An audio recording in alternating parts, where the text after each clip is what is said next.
Yeah, it's always fun. Just he probably done this a lot on maybe on Facebook back in the day. I don't know. It's very similar to Yeah. the Facebook Live thing.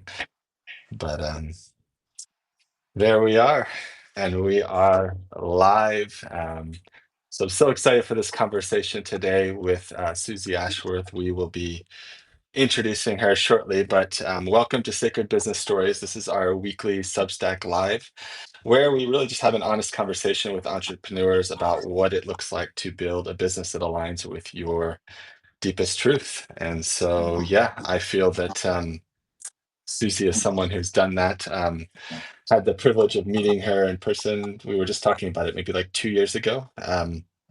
In Colombia, and I think the first time that we talked was on a bus ride, and didn't know anything about you. And since then, I've learned a lot about you. But honestly, I haven't heard your full story, so excited to kind of unpack that a little bit here. But we'll just give it a minute for people to join, and then we can kind of jump into the official intro. Yeah, Perfect. I'm very happy to have you here, and thank you so much for creating a space for this conversation. And I always like to remind people like why we create Secret Business Stories. We believe, and that's kind of like the why we create a Secret Business Flow. That there is a way that you can create a business that puts all of who you are forward, that you can honor all your challenges, all your victories, all your certifications, and then from that space of wholeness, then we start like serving people. And I believe, from what the little that I know from you, that like you do have a sacred business, that you do inspire people with like, your life story, like your challenges, your inspirations. um, and we really wanted to create a space where people could see others doing that. And then from that space, we give permission to others to step more fully into, whatever their heart is calling them. So thank you so much for being here. I'm very excited to know more about you. Oh, thank you so much for having me. And I don't do lots of interview story things like this, but the ones that I do now, quite intuitively, are always ones that feed my soul. And so, even just this little intro, I feel myself expanding and relaxing, and I'm like, okay, this was a good choice. So, thank you for inviting me. Yeah, yeah. And yeah, so for those of you joining us live or kind of watching this after the fact, for the official bio on Suzy, and what she shared, she's a single mom of three children, high school dropout. You beat me. I'm actually a college dropout, so we have a little bit in common there, but maybe you were able to drop out of the system a little earlier than me. Um, she has a best-selling book, Infinite Receiving, and she is a success coach who's um, not insignificant, 6 million in revenue since 2020, and now she is also certifying other coaches, helping them to go out in the world and change lives. And so, yeah, that's kind of the official vibe. But at this point, yeah, I would love to kind of just turn it over to you, Suzy, and like just hear more about your story, kind of behind the scenes, like how you ended up doing this work. Reading a little bit about your past history. Yeah, it sounds like you've had this kind of twisting, turning journey, and I think it'll be really, really interesting for people to hear from you. Yeah. I'm going to go back to not all the way back because maybe that was a little too much. We don't have the time. But, things really changed for me when I got pregnant with my first son and my only son, actually, but my first child. And it's wild to me that that was 14 years ago. But the moment that I fell pregnant, it hit me immediately that if I wanted to be able to say to him, you can do anything that you want to do in this world, I needed to be living that because I intuitively knew that kids do what they see rather than what you say. And, you know, I want to say I look back at that version of me and I'm like, yeah, well done. But now I'm living with a 14-year-old who just wants to do anything that he wants, and I'm like, what did I program into him? I'm sure that it will work out well in the end. But that was when I knew that I needed to leave my job. I was selling advertising space for the Guardian newspaper, which is kind of a bit like the New York Times, I suppose. and yeah, I knew that I needed to retrain. Now, it actually took me until having my second child, Coco, so 2 years later, where I was like, if you don't do this now, you are never going to do it. And I retrained as a hypnotherapist and a psychotherapist and a hypnobirthing instructor. And that really changed my life. You know, I had all three of my kids at home in the water. I felt so inspired by that journey after the first two. I was like, I want to teach other people how to do this. And so I did. I retrained, and it's a very interesting industry, the birth industry. You would think that it's all kind of peace, love, and harmony, but it's actually very controversial. It's very competitive. People are very polarized. So it was this real baptism of fire of who are you? What do you stand for? Are you willing to speak your truth? And I was doing something that felt a little bit subversive because at that point in my life, I was not a crunchy mother, and hypnobirthing people at that time, it was like you knit your own knickers and everything's vegan and this. That just wasn't me. I'd come out of media, I was drinking champagne and getting my nails done, and I was a control freak. That's what took me down that route. And that was one of my biggest gifts because I was different. And so I created the world's first video based hypnobirthing program and really threw myself into it, loved it. But what I understood pretty quickly is that I loved business, I loved marketing, I loved the building a brand online more than I loved babies and birth and vaginas and boobs and breastfeeding and all of that stuff. And so I started teaching other pre and postnatal specialists how to build their brands online, how to make their first £1,000. That was what I was teaching people. And yeah, the rest is history. Yeah, that's like very inspiring, and I love what you said. And maybe you could speak a little more. I don't know exactly the words you used, but you said something about like that made you different, right?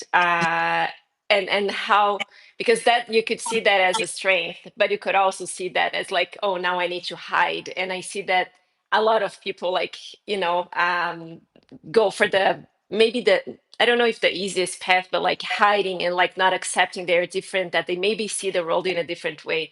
So could you speak a little more about that? Yeah, I think that what I knew unconsciously then is ultimately what has become one of the pillars of infinite receiving, which is knowing your unique greatness and understanding that this thumbprint, there is no one in the universe that has ever had it, and there is nobody that will ever have it. And we take our uniqueness for granted so much of the time. And it is especially, I mean, it just is, it's the thing that makes us special. But in industry, in business, it is your ability to take often proven pathways, but then superimpose yourself onto that pathway. That's the thing that enables you to stand out, be heard, and for people to be have something to latch onto. Otherwise, you are competing with people who have infinitely more resources, who have got much, much bigger audiences, who have much more credibility and authority because they've been doing it for forever. You try and be that person, you're not going to win. So it is Hmm. much better off you really giving yourself permission to work out who you are and then be who you are. And I say this from a place of also recognizing that we're constantly evolving. So, who I was 12 years ago is not who I am now. And who I'm stepping into as now I'm a 46-year-old woman who's got three kids who are now quite, you know, they're not self-sufficient. My youngest is 9, but she's a lot older now. So I'm now discovering a whole new version of myself, and that also has to be, I have to give space to that in my work because it's changing the way that I look at the world, how I speak, what I think, what I'm willing to tolerate, what I'm not willing to tolerate. All of that also has to be in the business now. Hmm. Yeah, like it's and And how did you like it? Maybe you went through that, but like in this path to authenticity and like, like what I'm willing to tolerate, what I'm not willing to tolerate, like what I want to create for myself, how I want to serve my kids, how my business support my lifestyle. You're probably criticized a lot too, right? Because you will start doing things in different ways. You might face rejection, and I also see that with like our like readers and listeners and clients that like sometimes like you shut down and then you feel that like I'm doing something wrong. So how do you deal with rejection if you had that, in your Yeah. life, and just keep going, keep showing Yeah. up? I think I was talking about this just a couple of days ago. Rejection is not the thing that presents itself for me, but it's the fear of judgment. And Hmm. Mhm. not so much just the fear of judgment, but just actually being judged and feeling judged for the decisions that I make. And my biggest kind of Achilles heel actually is around motherhood and that fear of people perceiving me as a bad mother because I am more unconventional. My passion is pole dancing, and I'm there and I'm wearing skimpy outfits and I'm dancing around the pole, and people are like, what on earth is she doing? And I'm being me. And at the same time, so there's a part of me that is very irreverent and is very much, I don't care. And then there's the other part of me, the more human part of me, that's like, oh, I don't want to be judged. And I am a good mum and I want you to see me as a good mum. And how I deal with that is really reconnecting with essence, God, the universe, whatever your choice of name is. That fear of rejection is based in the illusion that we are separate from the pack and separate from all that is. And when I am grounded and anchored and I'm able to take a step back from fear, because I can feel it in my body when I'm operating from fear. And so when I can bring my awareness back to, I know that whatever is going on, it's not truth, it's certainly not life threatening, it's not truth. Go back, anchor myself into essence, anchor myself back into God, and understand that that fear of rejection and that fear of abandonment is an illusion. I can never be Hmm. on my own. I'm surrounded by a team of 1,000 angels at all times. So anything that I am facing, any challenge, any experience that I am facing in the human realm, in the 3D realm, is there for my learning, it's there for my remembering. And from that Hmm. place, it all feels, often it's unimportant, or if I do deem it to be important, then it's a lesson that is worth remembering or learning. Hmm. Bigger picture. Yes, yes. Yeah, no, it's so wild, like creating that space and just recognizing that it is an illusion and everything is just happening here, right? Like um and it's just for us to step more fully, I think, is this invitation to become even more this authentic person, and facing that part of you that like, oh, what is this? Yeah. Um, yeah.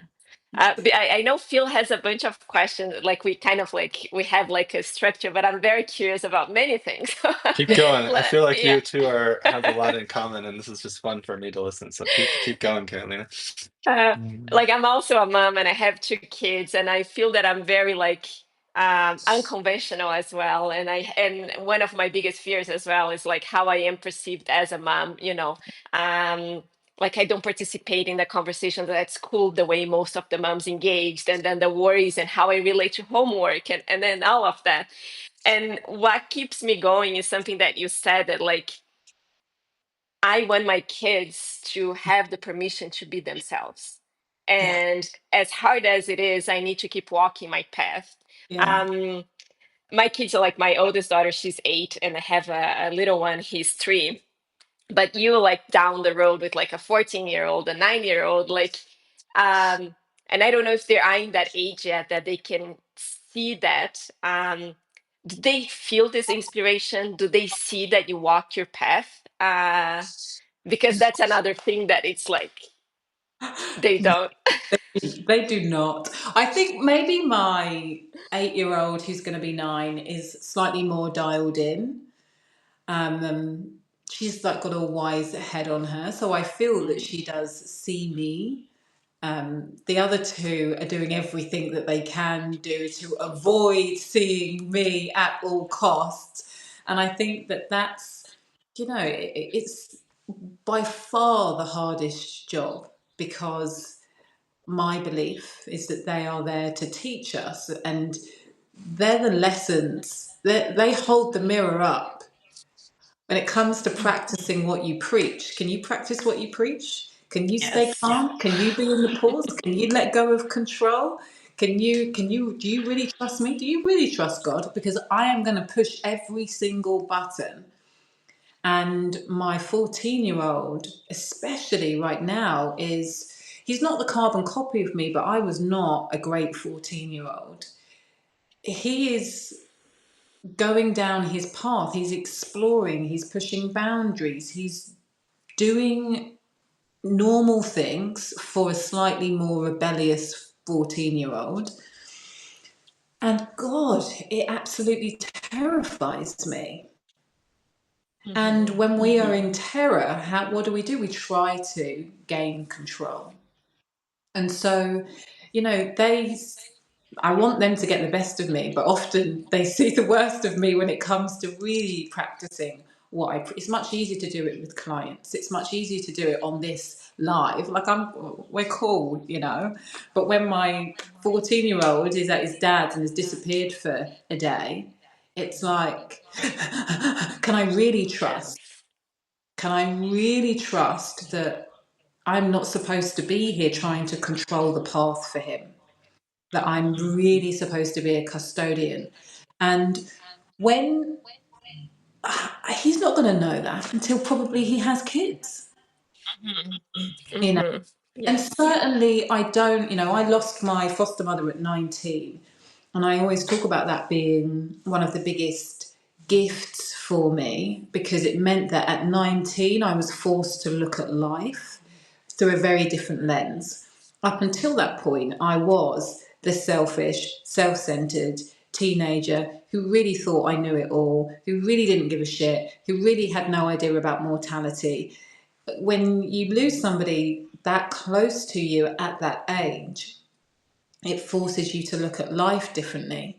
So, my sense is that it's not until he's going to be a lot more mature, and then my daughter a lot more mature, that they actually realise, one, I'm a human being, two, that I was not only put on the earth to ride them around and take them to their friends at the drop of a hat, and that, you know, I am just trying to work it out as I go along, and I'm doing my best, and it was pretty okay, you know. Hmm. I wish, I'm just going to say this, I feel like I'm at a therapy session.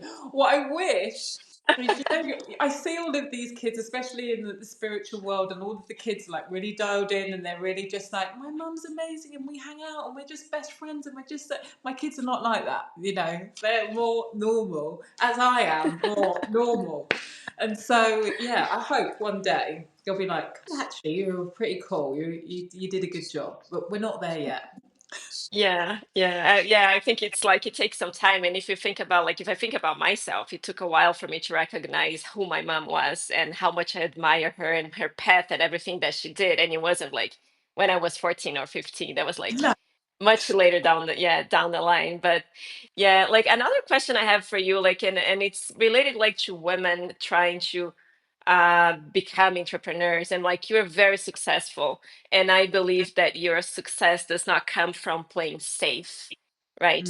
And there is this like, I want to jump and I want to express myself. And I think that we have this like desire that like burns, and you're like, we want to do that. But then I have kids, and as much as, and we have clients, and I've had clients before, and I see that with friends that they're like, yeah, I'm going to wait until my kids grow older until that, because they're playing this in the safe space. Mhm, But I feel that they are missing out their mhm, own lives, and they're also um putting the kids in a space that might not serve them in this context of like you need to become who you came here to be. And and as we walk our path and as we walk our talk, like we become examples. So what would you say like to this women that like maybe have little kids, maybe just like young adults, and they're like, I want to express myself fully. They have a beautiful gift to share, but they fear that they're gonna maybe putting their kids at risk, because they are like Yeah. choosing a more unconventional path in a way. So I would love to hear what you have Yeah. to say. So I think the first thing that feels really important to say is there's a distinction. There's a distinction between the woman who wants it, and then the woman who doesn't want it. And Yes. it's respecting whatever path is presenting. But the woman who wants it, but for her, I mean, there's so much. Okay, I absolutely believe that I am here today. One, because my mother passed when I was 19, and she was 56. That's 10 years away for me. Mm. Hmm. We had no idea. Last year, I buried one of my best friends. She's 46. I am so acutely aware that tomorrow is not guaranteed. And so many people move through their lives thinking that they're going to get tomorrow, they're going to get tomorrow, they're going to get tomorrow. It sounds like a cliche, but cliches are around because they are true. Tomorrow is Hmm. never going to come. And so you have to make a decision that if my life was going to be taken away tomorrow, if my life was going to be taken away in a month, am I living my life the way that I want to look back at my legacy? You know? And if you are, Hmm. great. And if you are not, you have to make a different decision. Secondly, I trust that my children chose my ex husband and I as their parents. And they chose us because we are here to teach them certain lessons. We're part of their soul contract for learning. In order to fulfill, and it's just my belief, but in order for me to fulfill my end of the bargain, I have to live my life.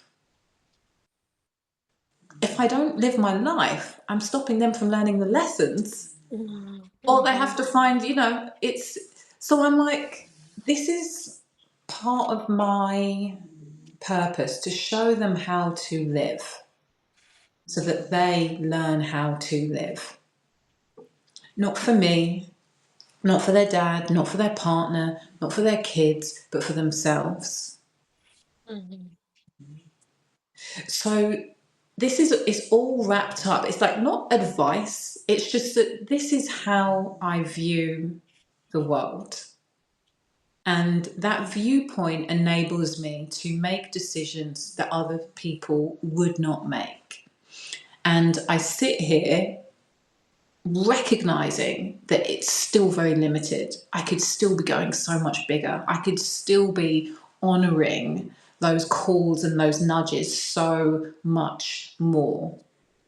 Hmm. And how I'm coaching myself, how I would be doing that is to create more space to go internally so I can be less reactive and more tuning in with what is the call, where am I being nudged, where am I being guided, and trust myself and the universe, God, enough to follow those nudges. Hmm.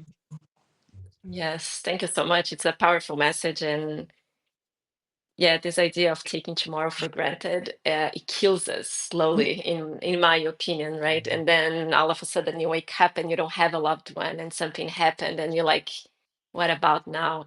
And Mm. yes, yeah, thank you. It was very, very inspiring, and I really hope this message touches like other women's heart to the Mhm. point that like you can't wait your kid to be 20, 30, 40 to do something with your life. You can't think that like they chose you because you provide safety. Like they chose you exactly for the reason that you said, like because you decided that you would live your life and they want to live their lives too. So that's very, very powerful. Thank you. Yeah. Thank you. Susie, like connected to this, a lot of our audience are kind of earlier in their journey, and so maybe they're still, sitting at the desk, kind of like when you were talking about working at the Guardian, and so, and then it's kind of there's a way in which you can hear an interview like this, and it could be like, okay, here's the Susie now. She's this best-selling author. She's, Mhm. made £6 million, and like, but we don't necessarily always see kind of what it was like to be in that kind of messy middle. And so we have this term we call the love-led leap, which is kind of this moment when you decide, that okay, I'm moving forward, with my mission, with my purposeful work. And so I was wondering if you could kind of take us back Mm. to that moment. Like, how did you know, like, you had this vision, there's the tension of being it sounds like it was at the timing of being a new mom, you're working this job, and like, how did you know like this was the time to make the shift, to make the transition? And was it gradual? Was it an overnight kind of like, I'm all in, and I feel like there's different paths for everyone, but I would love it if you could kind of take us back to the Susie that was present at that time and let us Yeah. in a little behind the scenes if you're willing. So I used my maternity leave to retrain, and that in and of itself was pretty controversial. I was going off to study when my daughter was a month old. Now, I'm not somebody who like regrets many things. I mean, I certainly don't regret that. Is it what I would recommend a brand new mum to do? Not necessarily, no. But that's part of my DNA. It's like, you've got this. And so I retrained, and I think the most important thing is that I was just looking at the next step. Fortunately for me, I had no idea about this online world. So I wasn't comparing myself. I wasn't thinking, oh, I can have my first 10K month, or oh, I want to write a book. I wasn't thinking that. I was just thinking the last time I went to study was, when I was 15, 16 years old and I didn't finish. Like, I just need to find a course that I can get a qualification in, and at the end I could potentially use for work, or not potentially, I could use for work. It needs to not be too academic because I didn't think that I was very intelligent at that point. It needs to be very practical, and I just need to be able to do it. And so that was the biggest gift. I think a lot of what stops people is them trying to anticipate like their 5-year plan or their 7-year plan. They've never done it before, so they don't know. And then they start getting their knickers in a twist because it's like, oh, they've got this document and doing it. It's like, what's the next thing that you need to do? And for me, that was retraining. And as I said, I retrained as a hypnotherapist and a psychotherapist. And I had to also make a decision, and the decision was I am going to give 100% to this course. Like, I am going to learn. And I finished top of the class. So the level of confidence that gave me as somebody who had really just thought of themselves as being a little bit stupid was really amazing. I made a decision, I stuck with it, I went all in, and I finished top of the class. That was great. It was like, okay, now I've finished. What do I need to do next? I need to get some clients. So, back then we were on forums and we were going into like chat rooms and it was wild. But it was always just the next step. If I tried to anticipate like 10 years ago, 12 years ago, that I would have a Sunday Times best-selling book, or I would have made millions of pounds, or it would have just, there's no way I could have predicted what was going to happen over the next 10 years. I do not try and predict what is going to happen over the next 10 years. I know that it will be wild. I know that I will look back and be like, oh my God, I had no idea. I know that it will be exciting because of who I am and how I show up. But back at that time, it was just the next step, and that's really how I operate. Yes, I would like to write a couple more books for sure, but it's not in a right. It will happen when life says, okay, you've now got enough experience for the next one. I know what they are, but I don't have the experience yet. But anyway, I digress. Just the next step. What's the next thing that you need to do in order to take you one step further away from what it is that you're doing right now? I think often we fixate on the dream and the vision, and it can be hard for some people. So I just knew that I wanted to get out of the Guardian, so I was moving away. And then, as the longer I spent in the industry and just practicing and trying and failing and succeeding, then I started to get an idea of what would be cool. It's like, I want that. So now I'm going to go for that. Yeah. Yeah, and it's all through your direct experience, it seems, and that kind of brings me to my next question. Like for our clients, we kind of teach a little non-conventional planning process, but it's a lot about honoring both essence and structure, and in the structure, it's exactly what you said. Like it's coming back to what is the next thing, what is the next thing, and so. Um, but knowing you, I feel that you hold a very large vision, and that vision is probably expanded over time as you've expanded and evolved. But I'm curious how you kind of hold these two aspects now, like allowing yourself to go into dream expansion mode, but then grounding it back to that one thing, which is equally important. And I feel that people tend to get stuck on one end of the spectrum. Like some people are really good at this, like, what's the next thing? But then they have this limited vision. And then some people get too kind of untethered in a sense and can't come back to earth in a way with the actions. And so, yeah, I'd love to hear a little bit more about how you dance with that in your own life.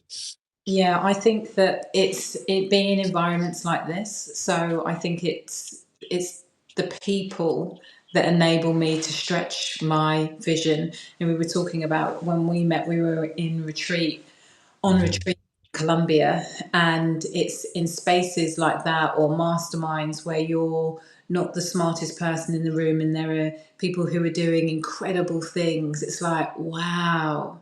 And that retreat was very special to me because the first time I went on, that was when I decided that I was going to become a seven-figure entrepreneur. And it was literally doing a cliff jump, which is something that I would never, ever, ever in a million years have done before that retreat. I knew energetically if I can do this, I can do anything. And I've decided that I'm going to make seven figures. And prior to me jumping, it was being around these seven figures and multiple seven figure, and some, in one case, eight-figure entrepreneurs. And rather than being like, oh, they're so different to me, or they've got all of this, I was looking for all of the similarities. I was looking for like, oh, they're married. Oh, I'm married too. Oh, they've got kids. Oh, yeah, I've got kids too. Oh, they're pissed off about that. Oh, I get pissed off about that too. I was just looking for all of the similarities, and the more similarities that I found, the more likely it made it for me to be able to have those dreams too. Then, when I challenged myself to jump, that was the energetic shift. That was the identity shift. I went from somebody who would never jump off a cliff to somebody who you just jumped off a cliff. I went from somebody who didn't think they could become a seven-figure entrepreneur to somebody who could become an entrepreneur. And those environments give you the expansive thinking and something to energetically calibrate to. Then it is the declaration. And for me, I've only not had a coach for 6 months of my entire life. And I really credit that level of support. It's often the coaches that will give me the structure. They will ask me, what is it that we're doing this month? What is it that we're doing this quarter? What do you need to do in order to make that happen? And it's that accountability that helps me like take consistent action. Mm. Yeah, it's so cool that, I mean, and it's so cool that you mentioned this about the event because that's been my experience too. I've told this story, like one of the very first events or conferences or masterminds I went to. I was still with my previous partner and we had a private practice. And it was this like link I found online, and it was for this like like private exclusive event in Boulder, Colorado, and it was like 40 people. Tim Ferriss was one of the participants, and all people at that level. And I was like, who am I to go to this event? But I was Yeah. like, but who am I who found this link? And like, it's Yeah. right here in front of me. And it was something like $10,000, which for me was a lot at that moment. And it was for like a day and a half or something like this. And I was like, I'm going to put myself in that room. But like my mindset around that, which is so important. And I feel it's like what you were just describing is when you go into a situation like that, and you see that these people are all humans. They're just like you, like all these similarities, and you have these conversations. You're like, wait a second, like I can do this too. Like, yes, you've got some cool stuff on your credentials list there, but like, how different are we really? And it's that Yeah. belief and wiring that mindset that I feel kind of set the stage for a lot of what I've been able to accomplish. And then, yeah, exactly. We said having the support of coaches. I'm like you. I've always had different levels of mentors and coaches, and Mm. so yeah, I appreciate you sharing that, and yeah, very, very cool to hear your experience as well. Thank you. Yeah. And related to that, like I'm curious, because I love what you said about like recognizing yourself in other people's Mm. success in a way, right? Mhm. Like I see your success, so then I feel it in me, and then I see that like, oh, you have a partner and you have kids and you did this and you struggle with that, and then like at the end we're like all the same. Yeah. And while we see like the way we work with people, like Phil is more like helping people with like the plan, the strategy, the Yeah. structure, and then I go more into like the essence and the connection with the self and then the intuition, and it is a combination of those two things. Mm. And what we are seeing is often it's not lack of structure.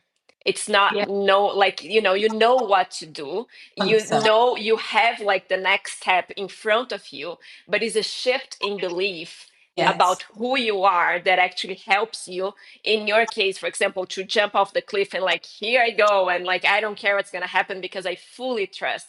So if you were to like go back and think of like, what is the belief that I had to shift inside of me to allow myself to receive that abundance, like what would that be? Like if there's one, maybe it's like many, but Yeah. like I mean, I think the thing that we need to just address is that I did not fully trust as I jumped off that cliff. I was absolutely petrified, but I did it anyway. And I did it anyway. So, one, I didn't want to let down my team. I was with like I didn't want to down my team. But two, I lied to myself to get myself up the cliff. Like I was like, I'm just going to walk up the cliff, and then if I don't want to jump, I'm going to turn around. There was only one way down, but I just needed to.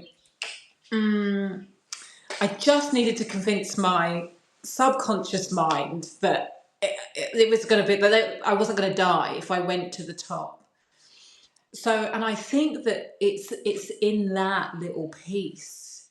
It's the subconscious belief. So the belief that often we're not even aware of that stops us from taking the next step.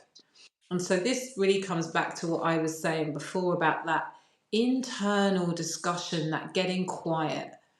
Mhm. Often we're distracted by busyness. So we're finding excuses, reasons, we can't do it because of this, we can't do it because of that.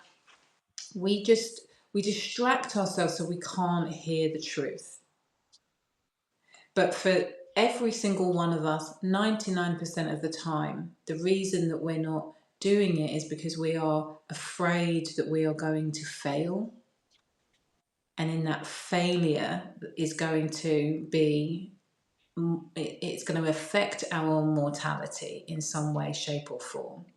Whether that Mhm. is prestige, respect, our homes, our families, it's life or death. And so the shifting of belief and identity comes with really being willing to make it no big deal. Mhm. Just as simple as that, right? Yeah, You either will or you won't, and you're going to be okay. Yeah. yeah, yeah. You'll really Susie, I know. I can honestly talk to you all day because I feel like you're totally on the complete wavelength with us. But I know you said you have a time that we need to end, and I also just wanted to give you just a couple moments before we wrap, just to share. Like, I know you're not here officially on Substack. We'd love it if you came and hung out with us more on Substack. But for anyone who's listening and resonating with what you're sharing, anything that they've heard here today, or even in the recap after this, yeah, if someone's curious about your work, where can they find you? What would be a first good step if So they want to come into your universe? thank you. So I am definitely hanging out on Instagram on Suzy underscore Ashworth. And actually, we have a masterclass coming up tomorrow Oh for wow. anybody who is interested in becoming a coach. We teach how to teach and support people in really creating amazing transformations. But come over suzyashworth.com/unlock six figures, I think is the title. But if you come to me on Instagram and ask me for a link, I can also give it to you. Cool. Cool. So that's the vibe. Awesome. Well, yeah, well, thank you so much for being here with us, for giving us your time so generously, and yeah, I really appreciate you. And yeah, so we'll be sure we get all this to. So after this, we send out kind of a replay of this live, and we'll make sure all your links are in there as well. Thank you. And yeah, um, This is that's all we great. have. Yes. Yeah. Thank you so much for having me. It's been a real pleasure. And I need to say hi, Philip, because Philip's another Columbia friend who's come to. Yeah, Philip's on the call. Yeah, he was Yeah, at that event as well. So yeah. um yeah. So But yeah, thank you again, and yeah, thank have you. a beautiful rest of your day, and Yeah, thank you so much thank for you being here. so much, Suzy. It was very nice getting to know you more. Thank you. Bye. Bye. Ciao.